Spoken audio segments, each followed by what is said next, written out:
At what point in life na na-feel mo na hindi para sa'yo ang 9 to 5 job? Na hindi para sa akin. Yung pinaka siguro turning point in life mo ko sa atin na biglang ayoko na mag 9 to 5 kasi lahat naman tayo nanggaling din sa 9 to 5. Ako nung nagpatotoo sa mo. Tuwan-tuwa ako noon nagpatattoo sa mukha to. Like, Tuwan-tuwa at talaga one ako. point, yun yung point in life mo. Hindi, bakit Hindi, hindi? Ano yung Ba't turning point? naisip mo na Oo, parang bakit? hindi ako pwedeng 9 to 5 na Ayaw, trabaho? Ano yun? ayaw Anong ang nangyari? dumiskarte tol eh. Ano? Ayaw ang dumiskarte. Ano? Hindi, ano ngayon nangyari? Bakit ka na nagpatattoo sa mukha? Bakit Hindi, na basta, nag-decision? sa akin yung parang lagi nilang medyo nasabi yung boss ko habang magluluto kang Panda to. ganyan. Ganyan namin sinasabi. Tsaka nagdo-double job ako noon. Meron din, alam mo yung Big Lots, tol? Big Lots, athletic. Parang mas mababang Walmart ba yun? Mas ghetto pa ng Walmart yun eh.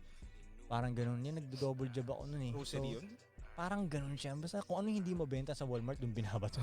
Kung hindi mabenta sa Target, Dollar store. parang ganun na nga siya. Pero hindi dollar, mas mataas siya. Pero mas ghetto siyang ganun. Doon din. So pag Sa akin nung papasok hindi ako rin ako doon, natanggap sa lagi trabaho. ka rin sasabihan ng mga parang nabibingi ako ba? Na may nagsasabi sa akin, parang tsaka wala sa DNA ko yun na ano. Bata pa lang ako, talaga ako, mahilig na ako Boss magbenta-benta, parang Oo, gano'n na tama. shit. Yeah. Sa DNA yun. Ikaw, Nung ano tol, anong naranasan mo? nung nag-apply ako ng call center. Apply ka sa call center, hindi ka marunong mag-English, mukhang lakas ang loob mo ha. Tapos ano yun eh, tapos Bilib din ako, baka ikaw yung magpindot ng elevator dun sa call center. basta nag-apply ako tol, pasado lahat, di ba? Okay. Pasado lahat. Tapos nag-orientation Binayaran ako. yung mga yun. Oh, tapos positive din ako sa drug test. Pasado lahat eh. Pwede sa mo lahat din. Tapos tinawag ako, di ba, ganun. Tapos yun, nangyari na yun nangyari. Parang, sabi ko parang hindi talaga ako para dito ah.